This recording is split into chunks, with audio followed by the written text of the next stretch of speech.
আজি প্ৰথমবাৰৰ বাবে মোৰ সেইকণ অনুভৱ হৈছে যাৰ কাৰণে নেকি মই কোৰ্চটো চিলেক্ট কৰিছিলোঁ।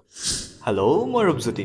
ঠিকেই দেখিছা, আজি হাতত মোৰ হোৱাইট কোটটো আছে। একচুৱেলি আজি HOD-য়ে ফোন কৰি জনালে যে আজি বোলে আমাৰ হেল্থ কেম্প আছে আৰু তাত তোমালোকৰ এই পোনাকনো যাব। সুবিধা অনুযায়ী আমি মাত্ৰ তাত দুটা টেষ্টহে কৰিছিলোঁ। ফাৰ্ষ্ট আমি তেওঁলোকৰ প্ৰেছাৰটো চেক কৰিছিলোঁ আৰু ছেকেণ্ড আমি তেওঁলোকৰ ব্লাড গ্ৰুপটো দেখাই দিছিলোঁ। এণ্ড আমি ৰেডি হওঁ মানে স্থানীয় লোকসকলো আহি পিনি উপস্থিত হ'লি। এটা কথা ক'বলৈ পাহৰিছোঁ নহয়, আমি যোনটো জেগাত গৈছিলোঁ জেগাভাগৰ নাম আছিল নলবাৰী, মানে গহপুৰতো নলবাৰী নামৰ এভাগ জেগা আছে। এণ্ড আগতে ধাৰ্য কৰা নিচিনাকৈ সকলোৱে আমি নিজৰ নিজৰ কামখিনি কৰি গ'লো। ব্লাড চেম্পল কালেক্ট কৰা, তেওঁলোকৰ প্ৰেছাৰ জোখা, এই সকলোখিনিয়ে মোৰ ভাগৰ এই প্ৰফেচনেল লাইনটো অলপমান ফিল দিবলৈ ধৰিলে। মানে আমি লেবত বহুতবাৰ প্ৰেক্টিচ কৰিছোঁ, কিন্তু আমি এনেকে ওলাই আহি এনেকে মানুহৰ মাজত সকলোৱে টেষ্ট কৰাটো এইটো আমাৰ প্ৰথম অনুভৱ। তোমালোকে চাগে ভাবিছা ল'ৰাটো ক'ত গ'ল? আৰে তোমালোকৰ কাৰণেতো ভিডিঅ'খিনিও কেপচাৰ কৰিব লাগিব।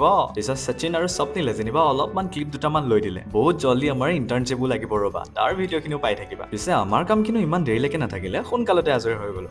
আৰে নাই হোৱা বাই, ৰ'বা চাহ খাবলৈ আছেই। সবাই খোৱাৰ চাহকাপ গৰম আছিলেও। পিছত আমি ভাত পানী খাই ঘৰলৈ আহিলো। বাকী অন্য এটা ভিডিঅ'ৰ প্ৰতিশ্ৰুতিৰে আজিলৈ আহিছো দেই, আৰু তেতিয়ালৈকে তোমালোকৰ মৰমখিনি দি যাবা।